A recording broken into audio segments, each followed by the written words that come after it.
our first presenters by the random draw are Impact Free Water, Anton Berkovitz and Craig Matheson.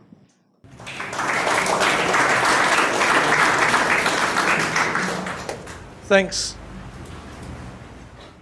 I would just first like to introduce my colleague Neil Parker. Unfortunately, Craig couldn't make it today, so we have Neil in his place, and Neil will handle more of the technical side. So we have a product called the WEROP, the Wave Energy Reverse Osmosis Pump, and as you can see from the other parties on here, we've had support from the Water Research Commission and the TIA, and Lwandle, which is Craig's company, is a partner of ours.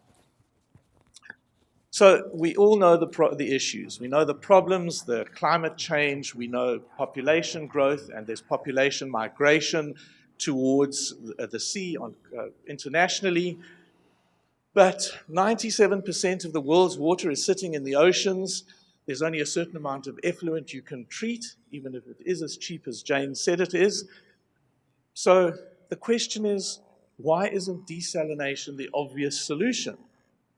And the issue is around cost. In particular, the cost of energy required to pump the water and then to take it through reverse osmosis. So what do? We offer you free energy, 24/7, through a wave energy pump. Obviously, there are some capital costs, but in essence, the wave energy is there 24/7, and we use it to pump the water at the requisite pressure to go all the way through the reverse osmosis process. And at the end of the process, you can actually harvest that energy and sell electricity as a byproduct. So the background to all this is Simon Weinberg. He's the founder. He's an oceanographer, and he was working in coastal communities. He found himself seeing that they had huge water requirements and surrounded by water that they couldn't use. He had an opportunity to do a master's at UCT and then produced his first product, which was in the water for 11 years as a proof of concept, and the second one was in the water from 2009 to 2017, a much bigger version. That was the one supported by the Technology Innovation Agency, and we've had a very successful proof of concept. That is Simon. In 2015, he decided to commercialize, and I joined him as an executive director. Craig, you can see there, is Lwandle, our business partner, and we have another director, Jamie Workman, from overseas. This is the product itself. That's our engine. We pre-filter the water. We use the swell, which is about a kilometer and a half out to sea, and we use that to pump all the way through reverse osmosis, collect electricity at the end, and you have your potable water coming out the other side. We've completed our proof of concept, which was successful. The TIA signed off on that, and we have a couple of projects lined up, hoping to get some funding for them. The main purpose, obviously, is to desalinate seawater directly without having to convert wave energy to electricity and then use electricity. We use the wave energy directly. We are an intake for conventional reverse osmosis. We believe that we can adapt our product to any of the RO providers out there, although in some cases we might lose a little bit of efficiency. And we also have a place in the mariculture industry where we're pumping for abalone farming, etc. So our positioning is that we're the most cost-efficient and environmentally friendly inlet system for desalination. We believe that it's very environmentally friendly. We are not a permanent fixture in the seabed. In fact, our pumps provide for an artificial reef, which is positive for marine life. So it's effectively a two for the price of one. Costs and benefits are very difficult to talk to because it's very project dependent. Obviously, you do a full analysis, and if you are not commercially viable, as it might be the case in certain projects, you don't go ahead. But essentially, we make sure that every project is commercially viable before proceeding.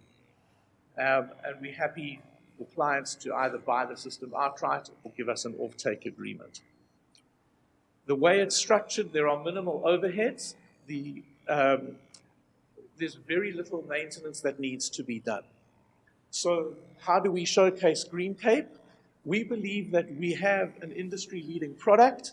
The rest of the world is catching up to us because we've been waiting for TIA funding for quite a while to proceed with the project. So GreenCape gets an opportunity to claim an involvement with us, our technology that solves the cost issue for desalination in, as I've mentioned, a very environmentally friendly way.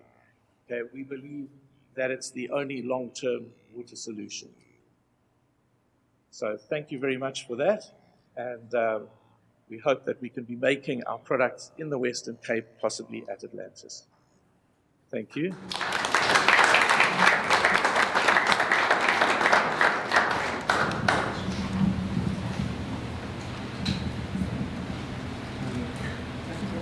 Can I go ahead with questions? Thank you so much for your presentation. I'm with the Friedrich Naumann Foundation. I'm Cecilia, and I'd like to know a little bit more about your clients and where you see growth for your business. Primarily, we would like to get involved in desalination. That means municipalities are ideal clients. Also large coastal businesses. If there are any mines on the coast that need a lot of water, we can provide it for them. As well as agriculture. We can turn the Western Cape all the way up to the Northern Cape, which is very arid, but I believe it's got very good soil. We can turn it into an agricultural paradise. And then outside of desalination, the abalone industry, or generally mariculture. We've spoken to quite a large number of the abalone farms along the Western Cape coast. They all seem to be very interested, but waiting for the next one to take the plunge. So we'll hopefully get some traction there soon. I think the thing to consider is that we can produce or deliver anything from bulk seawater to bottled fresh water. So all of the business opportunities in between: agriculture, aquaculture, bottled seawater, desalination. And we can reach quite far inland because we can exceed over 100 bars, which gives you a lot of pressure to pump inland as well. I'm not sure if you mentioned it, but I might have missed it. How much water can you create a day from a system that you've got? Is it sort of modular? Can you scale it up? It's modular. Okay. We have a single pump provides about 150 kiloliters of potable water. That means it's pumping just over 300 kiloliters itself per day. We can put up to 10 pumps on a single pipeline. So that gives you 1.5 megs per pipeline. And then if you want 15 megaliters, you just put in 10 pipelines. And there's enough space in the ocean easily to put out enough pumps to generate that. Right. With a follow-up question to that, with the sort of increase in output, what happens to your brine or any of your sort of byproducts towards the end? What are the environmental effects of that? That's project dependent. We're investigating one project further around the East Coast where we have a salt manufacturer who's very interested in taking the brine because it halves their time to manufacture salt. Otherwise, we would have to go through the normal process of diffusing the salt water back into the ocean. If you do it appropriately, and as I said, my colleague, the founder, is an oceanographer, the last thing he's going to do is destroy his oceans because he's a fanatical diver. He will make sure that you do it in areas where it can be distributed appropriately, and then it's not a problem within a couple of minutes. It's back to normal. Obviously, we're not going to dump it in sensitive areas.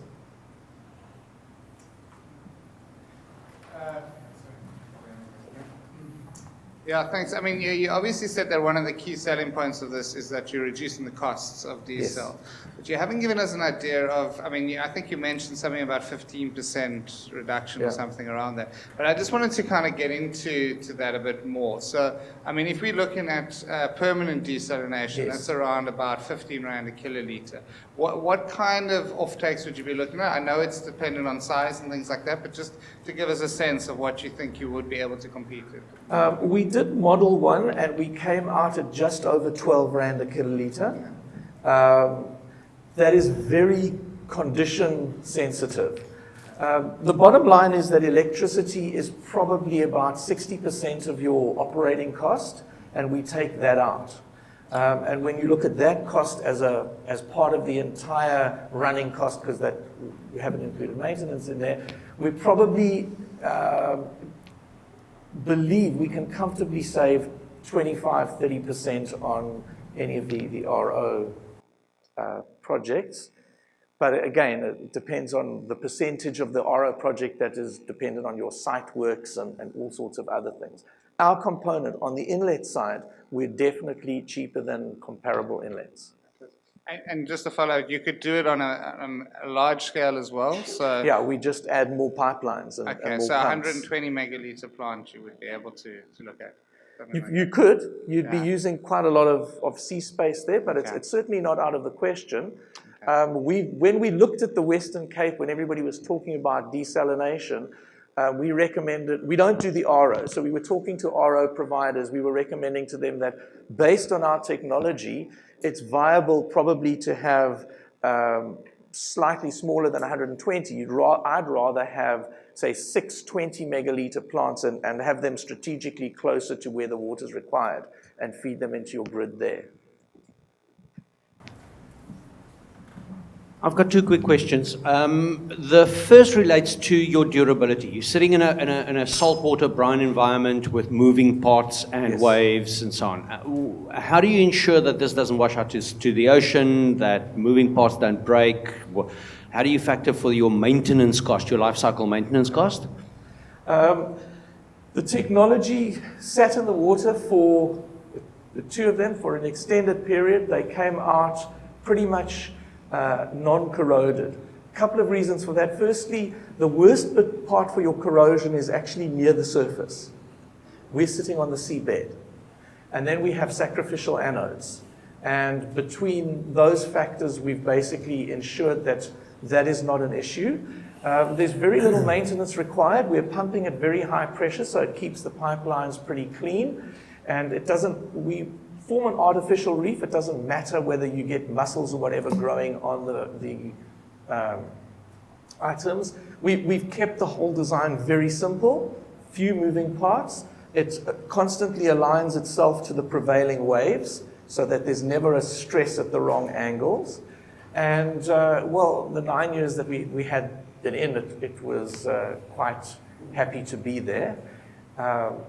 We believe, based on the science, we should reach 40 years comfortably, but only time will tell. And there are various other factors that built in to relieve stresses on the whole design.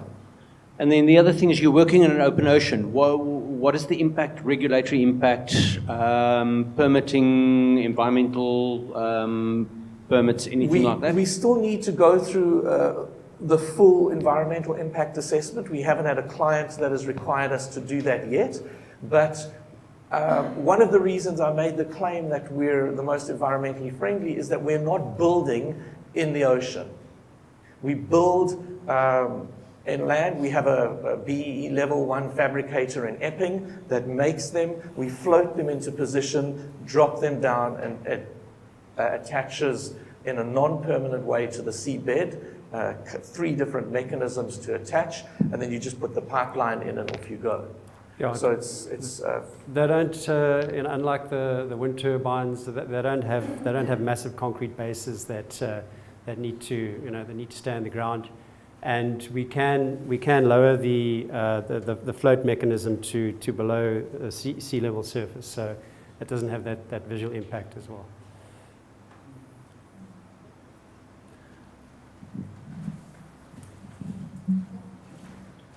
Anton, Neil, thank you very much. Thank you very much.